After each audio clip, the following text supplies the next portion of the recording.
خطرناک سچویشن ہے اس میں تو ڈاکٹر صاحب آپ کیا کہیں گے؟ خاص طور پر ایک تو معیشت کے حوالے سے ظاہر ہے ناامیدی اس لیے بھی بہت زیادہ ہے کہ اقدامات ہی ایسے نظر نہیں آ رہے گورنمنٹ کی جانب سے، حالانکہ جتنے بھی خان صاحب تو یہ کہا کرتے تھے 200 لوگوں کی ٹیم موجود ہے اور اس تو بکرات اور بڑے بڑے چیمپئن موجود ہیں، لیکن ان چیمپئن سے جو حال کر دیا ہے، جو آپ جیسے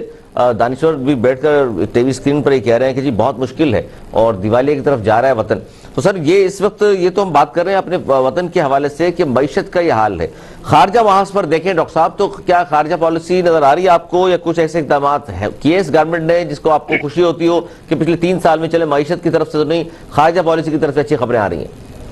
نہیں، لیکن خارجہ پالیسی کا تعلق بھی تو سارے کا سارا امپیکٹ پڑتا ہے، معیشت پر بھی پڑتا ہے نا آپ کے. تو بہرحال خارجہ پالیسی اگر بہت عمدہ ہوتی یا اچھی ہوتی یا کامیاب ہوتی بہت زیادہ، یہ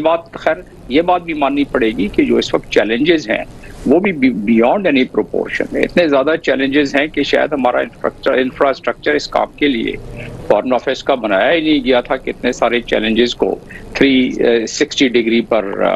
دیکھ کر اور اس میں کوئی اچھے سجیشنز اور اچھے فیصلے کیا جا سکے. اور پھر سب سے بڑی بات تو یہ ہے کہ جو ڈپلومیسی ہے وہ سب سیٹ ہے پولیٹکس کی. اگر آپ کے ملک میں پولیٹیکل معاملات ہی ٹھیک نہ ہو اور پولیٹیکل لیڈرشپ اگر آپ کے ملک میں وہ اتنی دانا نہ ہو اور اتنی ویژنری نہ ہو تو پھر آپ کو تو ڈیلیور کر ہی سکتے نا. سر کس طرح ڈیلیور کریں گے ڈاکٹر صاحب؟ یہ جو بات کر رہے ہیں آپ، یہ میں چاہتا ہوں فرید طاہر صاحب بھی موجود ہیں، نائب امیر جماعت اسلامی، شاہدہ وزارت صاحبہ موجود ہیں. سر یہ بتائیے کہ یہ جو بار بار ہمیں خوشخبری سنائی جاتی ہے کہ جی سب ایک پیج پر ہیں، تو سر ایک پیج پہ ہونے کے باوجود معیشت کا یہ حال ہے، خارجہ پالیسی بھی ہم مطمئن نہیں ہیں، لوگوں کی زندگی بہتر نہیں ہو سکی، تو سر یہ ایک پیج پھر کیا مطلب ان باتوں کا؟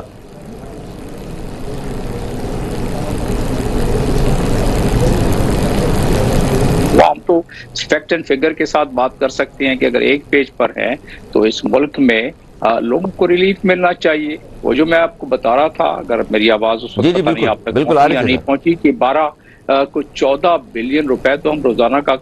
جو ہے قرض لے رہے ہیں، اس حساب سے ملک چلا رہے ہیں. 127 بلین کا ہمارا ایکسٹرنل ڈیٹ ہے اور ہمارا انٹرنل ڈیٹ اس سے زیادہ ہے، 280 سارا ملا کے ہمارے جو ہے بلین ڈالرز. تو یہ سارے معاملات آپ کو تو قرض لینا پڑ رہا ہے قرض چکانے کے لیے، اور پھر آپ ملک میں آپ کی پیداوار نہیں بڑھ سکی تو آپ کی ایکسپورٹ کیسے بڑھے گی؟ آپ کی کاسٹ آف ڈوئنگ بزنس، آپ کے معاملات ایسے پیچیدہ ہو گئے ہیں کہ آپ کی ایکسپورٹ نہیں بڑھ رہی ہے، آپ کی امپورٹ بڑھ رہی ہے. امپورٹ کی